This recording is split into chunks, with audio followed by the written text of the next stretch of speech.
often use our hair tools without giving them much thought, and for textured hair, having the suitable hair tools that are in the right condition helps you to have healthy, longer hair. So gather your combs, clips, clamps, and scissors and see if your tools are passing the test. So first of all, I'm gonna start off with combs.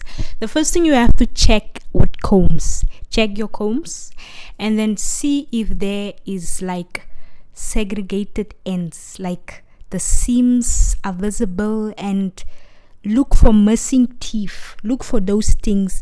Combs with broken or chipped teeth are hazards and can shed your hair, leading to breakage. So very important, check your combs and see if there's missing chips or broken, like like when you use a straightener on plastic, it also damages the hair. As you can see with this one, it was used a lot to straighten hair, so you can see it's damaged.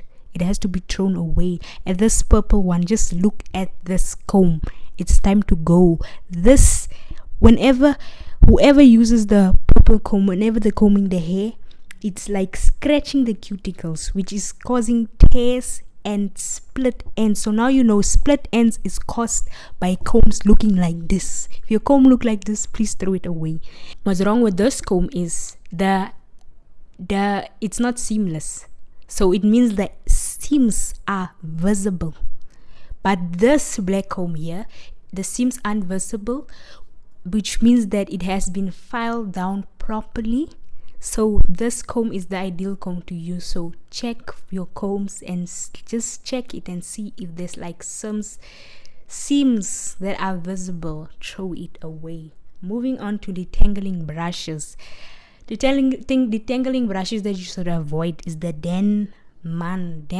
Let me just put it. You see this brush here? Yeah, that one. I feel like, why should you go and buy a brush that you still have to go and customize it? Just buy the right brush for your detangling brush for your hair, like this brush that I'm using, and then also like this purple brush here. You see, like detangling brushes that are softer, the bristles are softer, is the right brushes to use for type 4 hair, you see. And then also avoid tough plastic bristles, like I said, the Denma brushes. So the other brushes that we also must use, for edges and to brush our hair. So if you want to use the harder ones, you see other people say the harder brushes lay the edges better. You see this black one of mine, what's wrong with this one is like the ends, you see they are curling like that, and that can be damaging, because when you brush your hair, what happens is like as you are brushing it, it's like the ends are getting stuck there and it's like causing split ends. So if you want to use harder brushes, like those ones people use to make the edges, then just make sure the ends are not curling like that, you see. Yes, you can. And then moving on to clips. So these clips, I usually use it on wash days just to keep my hair separated. So the one thing that you have to make sure that when you use it, that you are clipping it on your hair loosely, not tightly. It shouldn't scratch your scalp. Avoid placing it tightly that it scratches your scalp. Moving on to hairpins. Like the correct hairpins to use for a hair type is this one. But if you have this ones that I have, what you have to do is, as you can see what I'm doing there, you should open it up, the sprongs of a bobby pin, open it up, and then you put it in your hair, close it, open it when you have to take it out again. And then when those black rubber things fall off, it's time to throw it away because it's gonna scratch your scalp. And moving on to scrunchies, hair ties, and hair bands.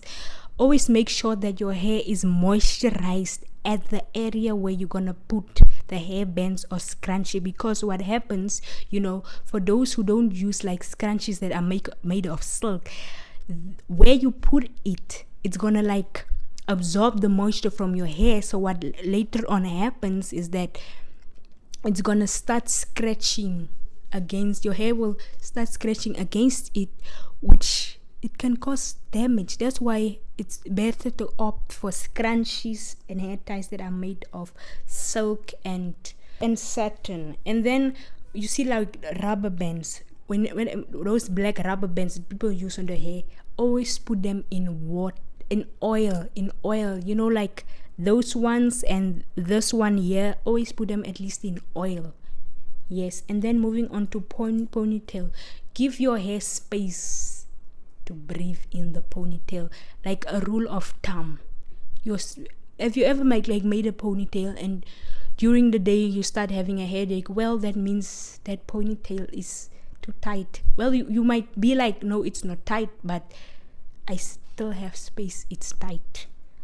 When your hair is dry, don't circle it more than twice. No, when your hair is wet, don't circle it more than twice, and when it's dry, don't circle it more than 3 times. And don't pull on both ends. A great scissors can mean the difference between a clean cut and a badly cut. If you have bad scissors, what it does is it's gonna resplit your split ends. So have scissors that are only made for your hair.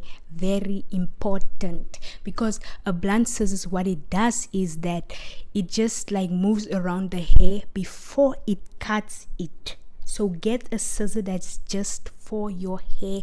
Your ends will thank you for it. You will have healthier ends. And then this is how I care for my styling tools. It's very important. Your styling tools should be cleaned regularly. So combs and brushes, let it sink. Let it not sink. Let it soak in the shampoo water. Warm water with shampoo for 10 minutes, as you can see here. And then what you should also do is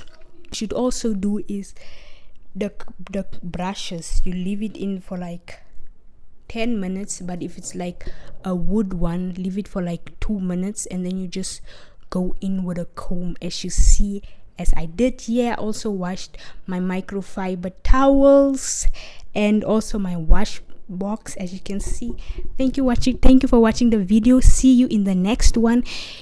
So I'm gonna do a get to know me video. Leave questions down in the comment section that I'll answer in the not the next video, the second video after that, so it gives you enough time for questions you want to answer.